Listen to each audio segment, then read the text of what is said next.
여러분 안녕하십니까?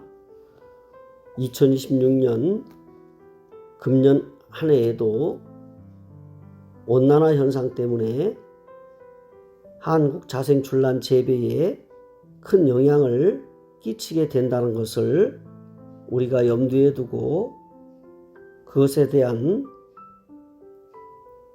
이해와 인식, 그리고 식물인 출란 재배에 있어서 어떻게 하면 성공적인 재배를 위한 대비를 하고 그 방법으로 우리가 바르게 조치를 해야 될 것인지에 대해서 오늘은 2026년 새롭게 올라오는 다양한 품종의 신화들을 현재의 모습을 촬영해서 영상을 올려드리고 설명해 볼까 합니다.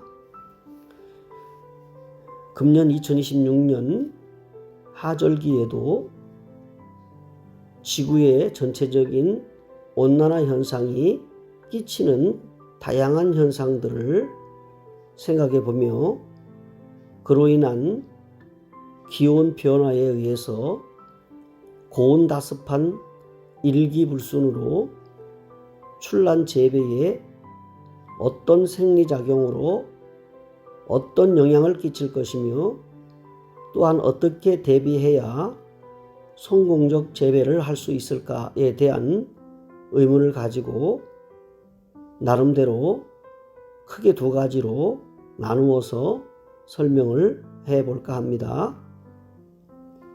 첫 번째, 2026년 하절기 온난화와 출란 생리작용에 대한 영향에 대해서 알아보겠습니다. 그 첫 번째는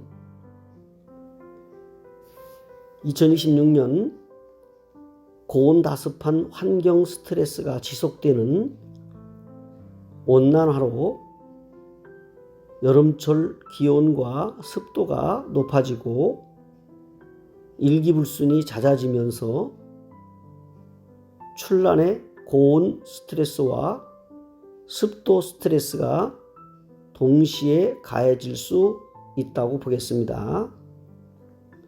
이는 출란의 호흡과 정산작용을 과도하게 촉진해서 생리적 불균형을 초래하고 잎끝이 타들어가는 팁번, 다시 말하면 잎의 끝이 썩거나 말라 죽는 현상을 말하는데, 이것은 칼슘의 결핍 및 칼슘의 흡수를 저해하는 환경 요인으로 발생한다 하겠습니다.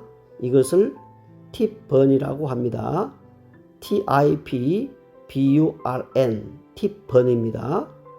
이런 현상과 생육 저하를 일으킬 수 있다고 보겠습니다. 두 번째는 생리적 변화입니다. 고온과 높은 습도가 지속이 되면 출란의 기공 조절에 변화가 생기고 그 기공 밀도 및 기공 크기가 달라지고 이는 정산과 광합성에 큰 영향을 주게 됩니다.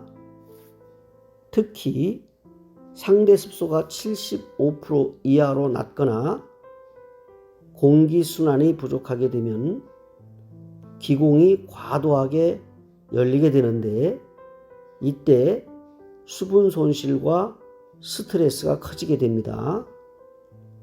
고온 환경에서는 기공 밀도가 높아지고 그 기공 크기도 커지면서 물리적 스트레스가 심해질 수 있다고 하겠습니다. 세 번째, 기상 불안정성 영향입니다. 잦은 폭우가 내리고 폭염으로 덥고 또 폭설로 인해서 이상기후가 그 출란의 생장 환경을 불안정하게 만들고 스트레스 상황이 반복되게 되면 생장 부진, 그리고 꽃 피는 시기가 빨라지고 또 지연되거나 불규칙해지고, 그러므로 인해서 잎의 성장이나 꽃의 개화에서 그 품질이 저하로 이어진다고 하겠습니다. 이제 크게 두 번째입니다. 성공적 재배를 위해 어떻게 대비해야 되는지 대비 방법에 대해서 말씀을 드려보면, 첫 번째, 온실 환경 조절입니다. 최대 규모의 출란 재배 온실 같은 경우는 온도 및 습도 조절이 가능하다고 하겠습니다. 시설 자체가 자동이거나 반자동일 경우에 그렇습니다. 출란의 생육적 환경 그리고 체적 환경을 유지해 주는데 유리하고 큰 도움이 될 것입니다. 그러므로 온실 내의 공기 순환을 원활하게 할 수 있고 과도한 습도를 방지하는 데 그 환기에 있어서 자동 시스템이 필수적이라고 하겠습니다. 그리고 두 번째, 적정 습도 유지입니다. 출란은 상대 습도가 75에서 85% 범위 내에서 기공 밀도와 크기가 적절히 유지되고 생리적인 현상에 있어서 스트레스를 덜 발생하게 됩니다. 고온기에는 85% 이상 과한 습도를 피하고 환기를 통해서 습도 조절을 강화해야 합니다. 세 번째, 고온 스트레스의 완화입니다. 여름철 고온 시에는 가급적 직사광선을 차단하고 냉각 시스템이나 증발 냉각, 예를 들어 물 분무입니다. 온도를 낮춰 주게 됩니다. 야간 최저 온도를 높이고 급격한 온도 변화를 방지하는 것도 중요합니다. 예를 들어 반자동 시스템을 갖춘 출란 재배 온실은 즉각적으로 적정한 환경을 만들어 조치해 줄 수 있지만, 열악한 개인 환경인 하우스 재배 같은 경우는 위험한 리스크를 즉각적으로 감당하기 어려워질 수 있다고 하는 것이 단점이죠. 그 다음에 이제 네 번째입니다. 물 관리 및 수분 공급입니다. 고온기에는 뿌리의 수분 흡수 능력이 떨어질 수 있고 저녁 시간대에 충분히 관수해서 뿌리의 수분 보유를 도와야 할 것이고, 아침에 가벼운 미스트로 잎 표면을 촉촉하게 만드는 것도 중요하다 하겠습니다. 다섯 번째, 영양 및 스트레스 완화용 활력제 활용법입니다. 고온과 습도의 복합 스트레스 완화를 위해서 알게 알바나토 같은 메네딜 같은 생리활성제를 적절히 사용해서 출란의 생리적 활력을 유지해 주는 것도 효과적이라고 하겠습니다. 여섯 번째, 재배 품종 및 시기 조정입니다. 다양한 기후 변화에 맞춰서 온난화의 일기불순에 의한 고온 다습 환경에 잘 적응하는 출란 품종을 선택하는 것도 한 방법이겠지만, 전체적으로 그렇게 할 수 없고 재배장에 출란이 들어와서 생물인 출란을 재배함에 있어서는 재배 시기 조정이 필요할 때가 있고, 이상 기후가 예상되는 그 시기에는 온실 내에 재배에 집중하는 전략도 유리하다고 하겠습니다. 이제 전체적으로 오늘 드린 말씀에 대해서 결론적으로 요약해 보면 2026년 금년 한 해도 일기예보를 들어보면 많이 덥다고 하는 고온에 대해서 가끔씩 예배 차원에서 알려지고 있습니다.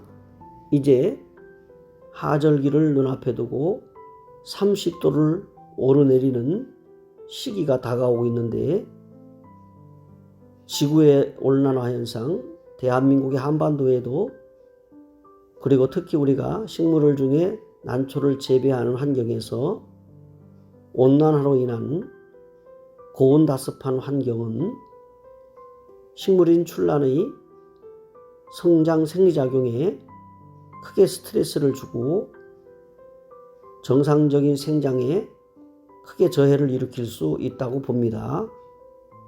그래서 다양한 방법으로 스트레스를 줄여주고 그리고 특별한 한국 자생 출란의 식물을 건강하고 그리고 깨끗하고 온전하게 성장을 시켜서 여배의 가치를 최대한 발휘하여 보여주고 3월에 피는 꽃을 그 화색과 모양에 있어서 온전하게 그 품성을 드러낼 수 있도록 재배를 어떻게 하면 그 환경에 있어서 잘 맞춰주고 그리고 정성을 다해서 키워가지고 보람과 결실을 맺을 것인가에 대한 부분입니다. 그래서 항상 환경이 중요하기 때문에 그 온실 환경을 시기적절하게 온도에 관련해서 조절을 해주는 것이 필요하겠고 적정한 습도도 유지해 주는 것이 식물인 출란의 생장에 크게 도움이 될 것입니다. 고온에 관련해서는 어떻게 하면 그 고온을 완화시켜 줄 것인가에 대한 대책에 있어서 여러 가지 방법을 고안해 볼 것입니다.